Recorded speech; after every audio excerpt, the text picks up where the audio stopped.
सारी दुनिया में कि जी इमरान खान के ऊपर दहशतगर्दी का पर्चा कर दिया।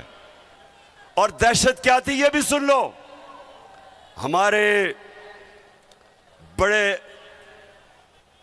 एक ऐसा कारकुन जो मेहनत करता था, शहबाज गिल को इनको ने पकड़ा, बजाय अदालत में ले जाने के 2 दिन तशद्दुद किया, उसके ऊपर नंगा करके उसके ऊपर तशद्दुद किया गया,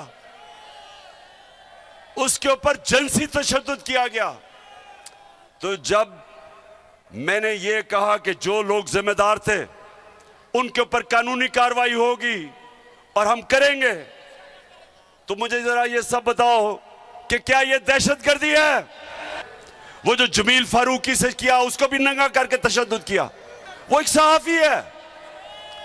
अरशद शरीफ बाहर गया हुआ मुल्क से, पाकिस्तान का वो सहाफी जिसकी इज्जत है, क्रेडिबल है, वो अपनी जान बचा के मुल्क छोड़ के चला गया।